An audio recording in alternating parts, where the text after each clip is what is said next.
His name is Justin Jonathan Robert Pollari. He was 14 years old. On December 7th, 2001, he disappeared from Hilton Beach on St. Joseph Island.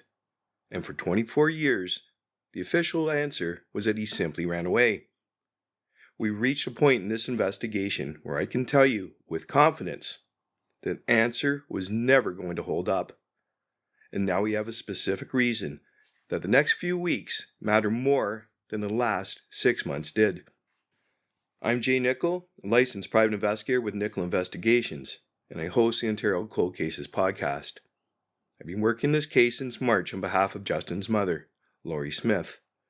Since then, witness after witness has come forward, independently from across the country, sometimes from the United States, and together they've let us do something the original investigation never managed.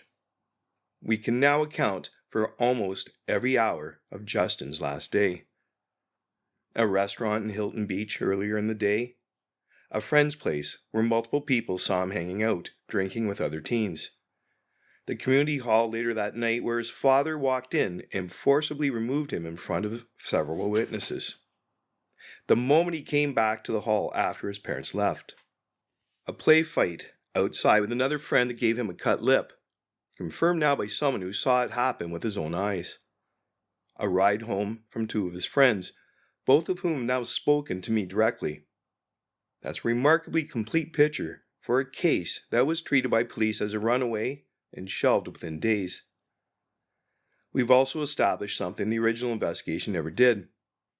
The abuse Justin was living with at home, confirmed not just by family, but by a teacher who taught him, by a school principal who was concerned about him at the time, by a childhood friend in another town who Justin called 2 months before he disappeared, terrified that his stepmother would lock him out of the house in the cold.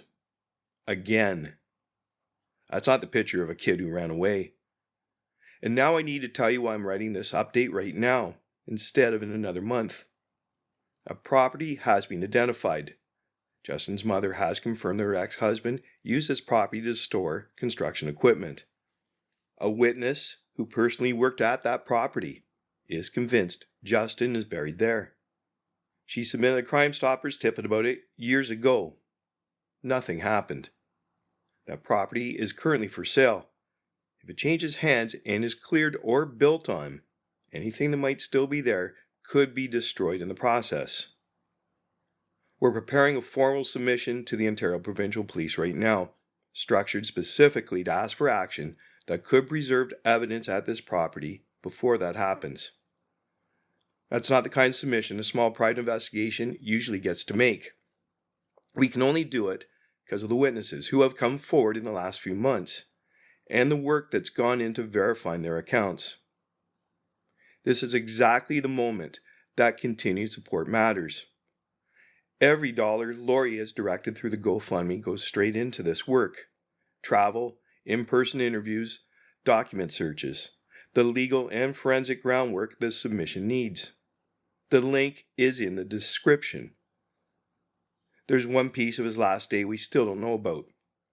Between leaving a friend's place that afternoon and arriving at the community hall that evening, we don't know what time he left or who he left with, or how he got there. If you do, please reach out. You can contact me directly or use Crime Stoppers if you'd rather stay anonymous. Justin would be 39 years old today. His mother's waited 24 years. We are closer to bringing him home than we have ever been. The last mile is the one that matters most. And right now, every week counts.